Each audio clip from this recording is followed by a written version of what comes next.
Hi everyone, this is Sabrina. I am a surgical PA and I'm here to help healthcare professionals to find freedom of time. So you have the ability to do things that you love to do instead of things you have to do. And today we have Mr. Chimezie Dimkpa here from Nigeria. And That's great. it's exciting to be across the world and be able to use technology to talk to each other.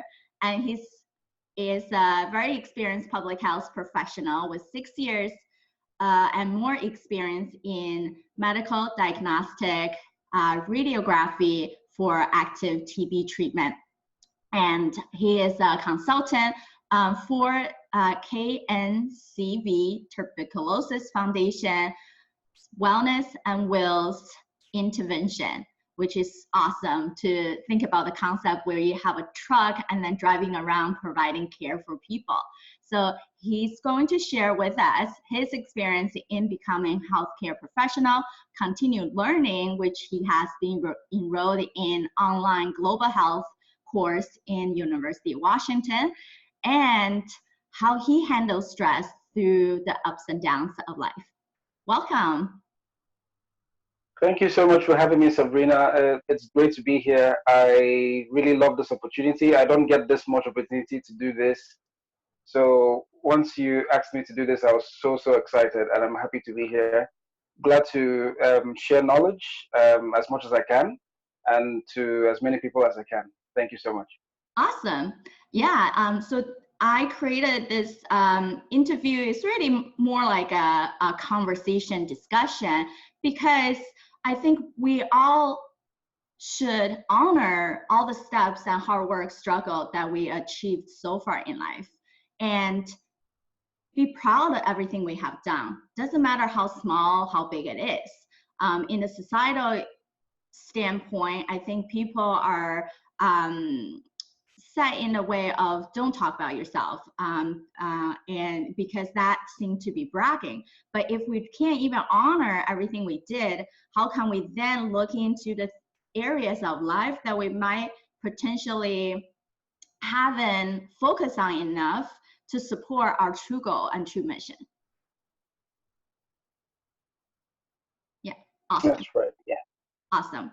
And so today, how about we start with your journey, where when you went to school, how did you find interest to become a medical radiographer as compared to other specialty, and why TB testing specifically? All right. Thank you. Thank you for the introduction. My journey began as any other journey would, a dream. I've always had this a boatload of empathy. I'm always very particular about helping people, helping animals. I just always trying to see how I can alleviate suffering. So my parents recognized that early enough in my childhood, and they said, okay, it's best he goes in the line of medicine. So I actually started out as a medical doctor, in school. I qualified, for medicine and surgery, but I wasn't just finding that fulfillment. I wanted something which will, take me out of the hospital space, that setting where you have people coming around, people who are well-to-do, because in the African setting or Nigeria specifically, we have people who are well-to-do being able to access healthcare more efficiently than those who do not have or have very little. So those who do not have at all or have very little find themselves going for herbal medicines. They go to quack doctors. They try to go to traditional medicine, vendors and all that. So just to escape the high costs you have with hospitals and clinical settings here. So radiography interested me because it's known as the eye of medicine. When a patient comes to the hospital, they want to do something, and the doctor's like, okay, asking different questions, like trying to get differential diagnoses, to try and spot exactly what's going on. They request for the patient to move through the radiology department where I am, So I get to find exactly what is wrong with this patient, and that gives me some kind of satisfaction, to be in this field. And also, as it pertains to tuberculosis, they're trying right now, because of our involvement in this development work, they're trying to see how they can incorporate chest X-rays as a screening tool, to improve the sensitivity of tuberculosis. Because usually, what you have tuberculin tests, you have the Mantoux tests, you have the AFB. All these are just they're trying to see exactly what is wrong. If a patient presents with let's say chest pain, midnight sweats and all that, and they have different symptoms that look like this as well. But chest X-ray brings into focus exactly what's happening, especially as it pertains to pulmonary tuberculosis, so we can actually spot it. So that really developed my interest in coming out. So I felt it would be best for me to join this organization, because it gives you that wherewithal to reach out to many people. You actually go out in search of these people. They don't come to you. You go to communities that are hard to reach, inaccessible as it were, with this truck, and we're able to reach so many people, and that gives me joy. Really, it gives me joy. It makes me feel purposeful in life, and it's great. Really, that's what drove me to this project. Yeah, so what I'm hearing is awesome. So you're saying you found your purpose in life. So your purpose in life is able to not just medicine behind where people come to you, you do that treatment, but that you're able to go out there with the truck, actually be, put your hand dirty right in the field of what's most needed. And you also mentioned it's reaching a greater audience of people. Not sure if you read the book, The Go-Giver. Bob Burke talked about 5 astronomical law of success in life.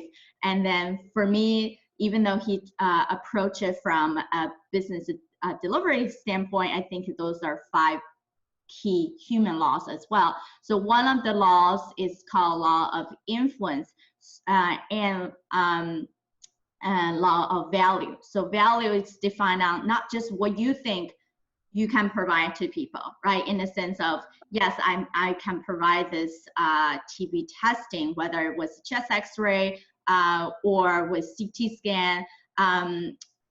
But if people don't know about it, if you're not going out to them to educate them, to show them what's the benefit of this imaging, they wouldn't know. So then you have to bring more value to them for them to absorb that. So, and then the value, it comes into the more people you can help, and then the more benefit of they absorb, then everything will also come back to you, right? That energy of positivity. Yeah, awesome. Exactly. Yeah, that's great. Yeah, awesome. So, what do you think through all your years of medicine? So you said, of course, you switched from the actual medicine side to the practicing radiology. I definitely agree with you. I worked in ER shift for a few times, not really exactly my cup of tea, but definitely you saying radiology is the eye of medicine. I totally agree. Most of the time when people come in, they tell me their symptoms and problems. Then really the first thing, we're not magicians. So the only thing we can go off are their symptoms.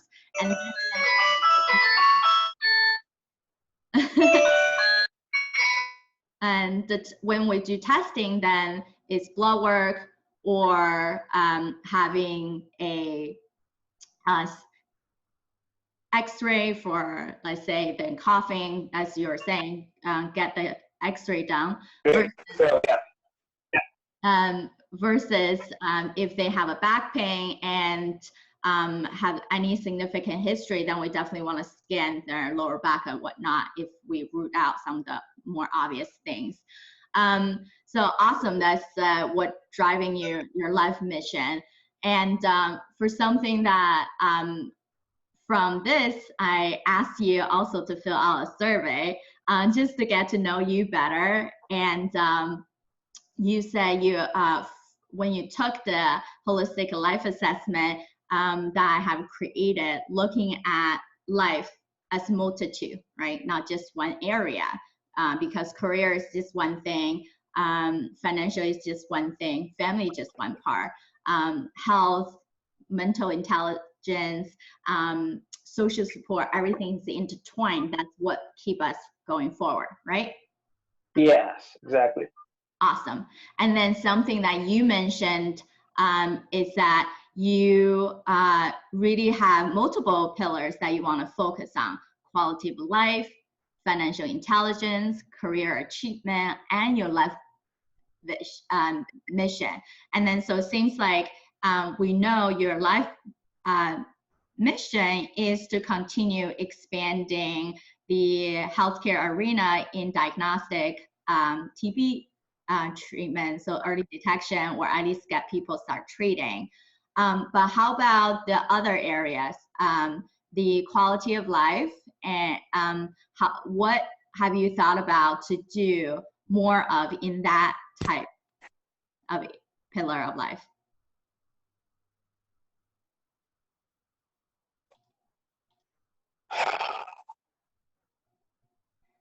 Sorry, I'm not able to hear you. Oh, so sorry. Technology issues. Sometimes, you know, we have some interference with the phone calls and all that. So sorry about that. It's okay. Yes, I was happy to get the holistic life assessment, and it really opened my eyes to seeing certain things about myself that I took for granted. I felt maybe most of those things were just normal things for me. You know, being someone who is always looking to improve myself, I really find joy doing most of those things I ticked correctly, those things I filled in the highest marks. Those things are usually motivators for me.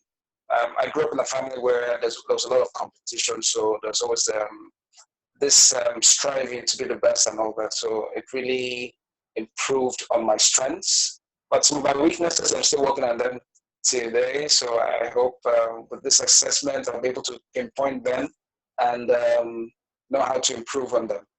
Awesome. I believe you help that. Yeah. Awesome. And then something you also answered was, I asked, how do you define success and what's your biggest dream?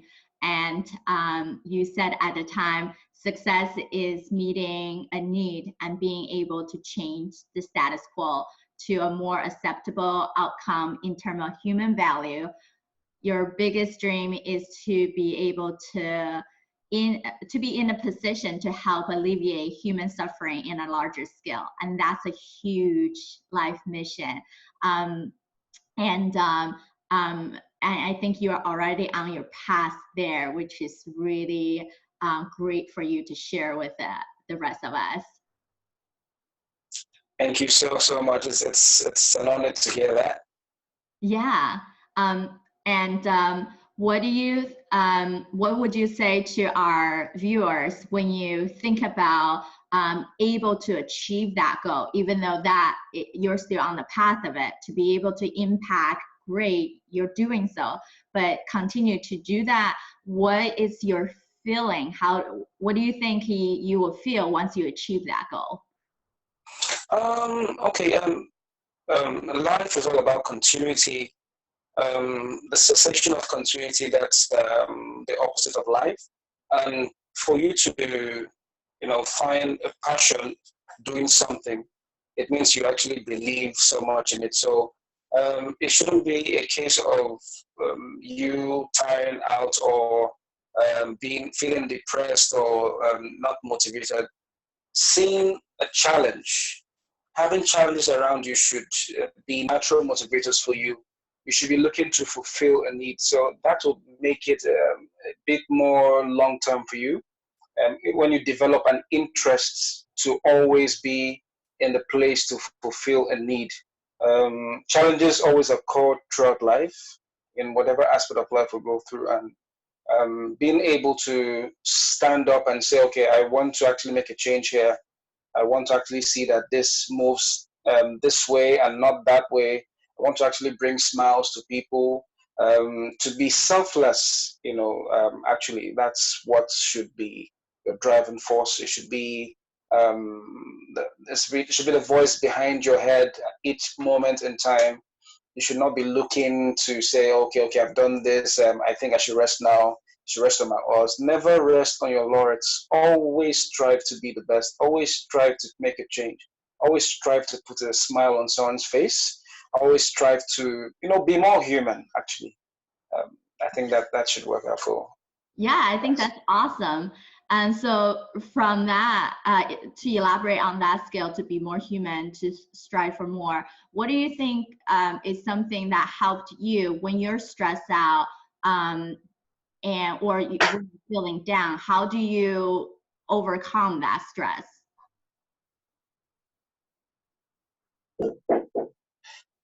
When I'm feeling down, or I feel stressed out, usually I just pray. I'm a man of faith, so prayer, I feel, helps me get through most difficult situations. I grew up in a Christian family. My mom is actually an evangelist. My dad is a pastor. So I was trained sort of, to follow those principles of, feeling down or feeling depressed. The next thing you should do is just communicate with your Father in heaven. And so because of that, it gave me this view to life, to always know that whatever it is I'm going through, I can always, make it through. Yeah, that's one, my faith. Number two is I am highly optimistic. I don't know. I sometimes I feel it's a drawback because I'm around people who are more of realists or pessimists, and I always see myself trying to pick them up. And you can do this. I mean, yeah, I'm like, you can do this. Don't. Okay. I know it's bad. I know you're feeling down. I know you're feeling this way and dejected and all that. But please, you can come out of this. So I always find myself doing that. And each time I do that, it's like I'm talking to myself, because sometimes I could also be in a depressed state. I'm a human being, of course. Yeah. You have expectations, and you could also have disappointments when you have expectations. So the thing is to always find a balance, to always see how you can get up. I believe being down doesn't do you any world of good at all. But using that failure as some sort of springboard to uplift you to where you want to be, I think that should be what everyone should aim for.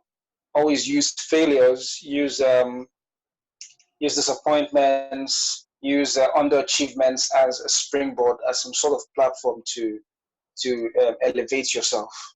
I think that's what people should strive for mostly, and not looking to always back to a corner or something. It's not. Yeah, I think that's wonderful. The two major points that Chimezie pointed out to us is that first, you have faith, leverage that other energy world for our own. So for me, I don't follow any specific religion, doctrine, but I believe in there is a soul, there's a true calling, there's something else that's out there, the energy that we can't see physically. And that draws vibration, that draws positivity into our life. And then the second one is that optimistic passive thinking, which is so key. The book Magic of Thinking Big talks about our expectation, as you mentioned. If our expectation, our thought already start with the positivity, then our mind, our memory, and our present and future will align into the positive path, because we believe so much, it become a reality. And then that's true for negative, right? Like when we are down, the emotion only lasts so long, but it's the repetitive negative thought that keeps us in that sad moment, in that state of being down. So you hit two very big points. And then what I love what you said, to quote you, is use that moment as a springboard into something even greater. Thank you for sharing that. Thank you so much. It's my pleasure. So this is the graph that I put together with your answer. And we have 10 different categories, as I mentioned. So you wanted to focus on life mission, which you're actually 10 out of 10. Financial intelligence, you're 9.8 out of 10. And career achievement, lastly, quality life. Okay, sorry, stop scrolling. So career achievement, you are at 9.9, financial intelligence 9.8, so very high, right? Like, and then lastly, you're saying is, sorry, my bad, quality of life 8.4. So yeah, from all of these, your lowest score is actually health and fitness. And that wasn't a pillar of life that you indicated you want to focus on before you started this assessment. And then, do you think your result surprises you? Yeah. Well, yes. I'm very, very happy to see that the financial intelligence is about high. Life mission, I've always, stayed true to my life mission. I've never wanted to just be static. I've always been a person who is looking for the next big thing, so I'm happy about that.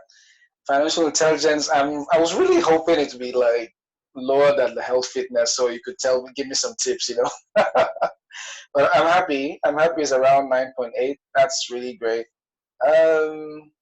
Personal character, okay, that's fine. Spirituality, I'm still looking to improve my spirituality a bit, but I'm happy. Health and fitness, that has been my problem. One thing about those who are always career driven and looking for how to better other people's lives is that you lose focus on your own life as well. So when you're helping others, if you don't have a balance, you might just lose total focus on your own life. And I think that's why I have a low score in health and fitness. So I'm looking to improve that. Maybe you could give me some tips. Yeah. That's the whole goal of what I'm doing is I do blogs about these topics, reducing stress and having better self-care. And all this encompasses into multitude of, yes, it's not just eating better, fitness, but better quality of sleep and how to become more productive. So then you can leverage your peak hour of the day when you're most focused to do the greater amount of output and build in these different energy sources so then you are able to be 10 out of 10 on your energy scale, and therefore you're not going to have that moment of, oh, I've worked so much, I'm so tired, now I don't even want to do anything for myself, right? I think that's majority of us having problems. Exactly, you're right, you're really, really right. Yeah. So one thing I put together is for us to work together, there's a certain criteria where I work with people individually and for a 6-week course where you have both live sessions that talk about these mindsets and habits and different barriers people have, how to work through them, but also with a Q&A session, just their individual problem solving. So for those people out there who wanted to have the individual attention with me, I do accept client to work with me specifically in healthcare. If you're interested, please message me on either LinkedIn, Instagram, or Facebook. Search me Sabrina Rumbeck, R-U-M-B-E-C-K. For any free resources, I have 2 mastermind groups, also for healthcare professionals who really wanted to take action, be better with their self-care, and live the life they deserve and they desire, not just do what they have to do, but do what they love to do. And those 2 mastermind are one on Facebook and one on LinkedIn. You can search Xtraordinaire with the X or message me for the specific link. I'll put that down in the video below as well. So that's where we actually truly grow together by having a supportive community, right? So you also mentioned some of your friends or people around you, if they're the negative people or they're just very low, then that energy drag you down, versus when you're with a group of people who are positive, who are driven, who just want to also better themselves, then the work and the result is going to be a lot of faster, right? Yes, exactly right. Awesome. So yeah, if you haven't joined our mastermind groups, please do join them. I'll share the link below, and looking forward to see how you're improved next week. Thank you so much. I really enjoyed this talk, and I believe I'll take some notes down and try and improve and get back to you and you guys on the results. Hopefully to be very, very impactful. Awesome, wonderful. And then I will send you your holistic life assessment result as well over email. So it can be used as writing out your new life mission or goal for the week to help you further assess where you want it to be. Awesome, that's really good. I really appreciate that. Thank you so much, Sabrina. Yeah, thank you. And thanks our viewers for spending time with us. See you next time.